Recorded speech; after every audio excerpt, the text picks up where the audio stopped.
Possiamo ritenerci soddisfatti del risultato, ed ovviamente è una tappa fondamentale per il nostro percorso di crescita. La vittoria la ritengo assolutamente meritata, anche se comunque avremmo potuto interpretare al meglio, soprattutto nel primo tempo, la gara. Poi nel momento di nostra maggiore pressione abbiamo subito su un errore individuale nostro il loro rigore, però la squadra è stata brava, nonostante comunque mancassero penso una ventina di minuti a crederci, a ribaltarla, e a consolidare il risultato. Questo perché comunque ci tenevano anche loro, sapevano l'importanza di questa partita, abbiamo rispettato al massimo l'avversario al di là diciamo, della classifica che avevano. E niente, la archiviamo e già non c'è neanche il tempo di riposare, già pensiamo a Salemi. I ragazzi stanno bene.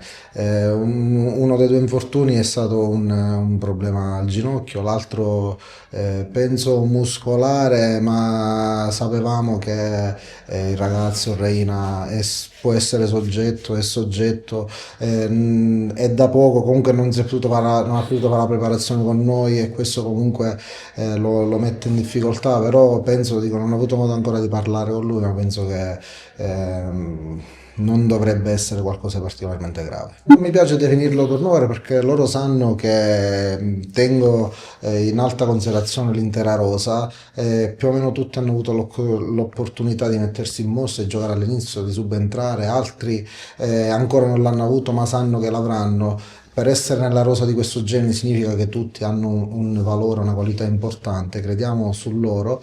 Ovviamente dico quello che ci aspettiamo da tutti è che una volta in campo si dia sempre il massimo e ci si metta a disposizione diciamo, dello staff tecnico e dei compagni per cercare di, come dire, di performare al meglio. È stato un percorso che oggi guardando indietro dico e penso anche chi me l'ha fatto fare. Siamo partiti dalla terza categoria quando ancora il primo giorno di allenamento ci hanno prestato 10 casacche e 3 palloni.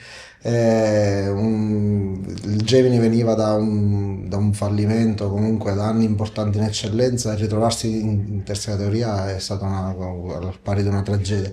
Però la voglia di calcio è sempre stata tanta, il mettersi a disposizione, il prestare diciamo, la propria persona, le nostre competenze, il nostro tempo, spesso e volentieri anche diciamo, per mero spirito di sacrificio, per mero amore di questo sport, ci rende sicuramente orgogliosi e fieri di quello che abbiamo fatto. Oggi guardando indietro penso che è stato fatto tantissimo, dalla terza alla promozione, sempre con promozioni sul campo, sempre diciamo, nel rispetto dei giocatori, nel rispetto degli avversari, sia da un punto di vista sportivo che da un punto di vista economico, e oggi programmiamo al meglio anche il futuro sperando che ad oggi quello che è il limite più grande, che è questo diciamo, impianto sportivo, possa diciamo, essere colmato.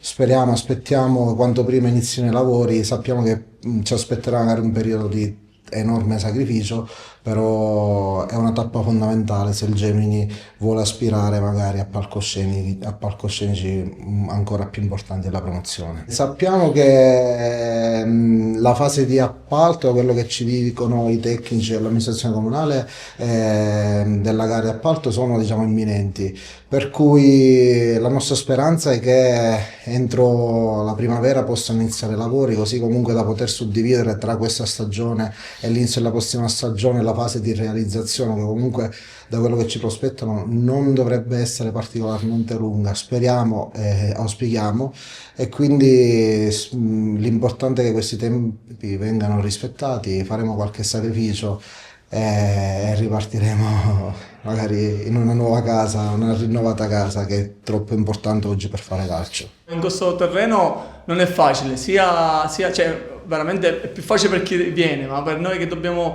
fare il gioco, dobbiamo cercare di vincere ogni partita, ci viene un po' difficile, però siamo stati bravi a mantenere la calma, a essere positivi e a ribaltare la partita. Ogni palla cerco di sfruttarla al meglio, sia per la squadra che soprattutto per me stesso, per cercare di fare gol ogni partita. Ma purtroppo, come ripetevo poco fa, il campo non ci aiuta, ma non deve essere un alibi. Noi ogni domenica dobbiamo sfruttare ogni minima occasione che abbiamo. Io personalmente cercare di fare meglio, diciamo, ogni domenica. È stata una batosta perché non ce l'aspettavamo, stavamo costruendo tanto, poi ti ripeto, siamo stati bravi a non mollare, ad essere con una mentalità positiva, sempre vincente, quindi questo ha fatto sì che assieme alla voglia di riportare la partita, di portare i 3 punti a casa, insomma. Non è importanza per me la superficie in cui gioco, per me l'importanza è stare bene in un luogo. E qui ho trovato una grande famiglia dove mi fanno stare bene, dove non mi fanno mancare niente, dove ci seguono ovunque. Io mi sto innamorando pian piano di questa piazza sempre di più, quindi per me è terra, per me possiamo giocare anche nei campetti qua fuori, non ha importanza. È bello quando vinci, però il più difficile viene quando devi ripeterti, quando ci sono delle grandi aspettative sopra di te, e là viene il bello, viene il più difficile. Quindi ti ripeto, io sono un ragazzo abbastanza umile, mi metto a servizio della squadra e della società. Purtroppo vorrei segnare ogni domenica e vorrei sfruttare al meglio ogni palla, però l'importante, nella mia testa l'importante è vincere, poi se segno meglio ancora. Affrontare ogni domenica oppure ogni turno per settimana, ogni partita è sempre un po', non è mai facile, c'è da dare tutti il 100%, anche il campo purtroppo ad oggi non aiuta troppo, però non deve essere assolutamente un alibi, dobbiamo cercare di dare tutti, chi entra e chi è titolare sempre di dare il 100%, perché purtroppo non possiamo permetterci dei passi falsi. Ogni partita, ogni domenica è sempre una battaglia, c'è da scendere in campo sempre con la mentalità di vincere. Oggi abbiamo fatto un po' di fatica al primo tempo, però siamo stati bravi a non cadere in bilico all'avversario e siamo stati bravi a riprendere la partita ed era quello che contava, cioè 3 punti. È sempre un'emozione, cioè rappresentare la mia squadra del paese è sempre un orgoglio, rappresentare la città. Da domenica a domenica dobbiamo dare sempre il massimo per cercare di raggiungere l'obiettivo prefissato dalla società.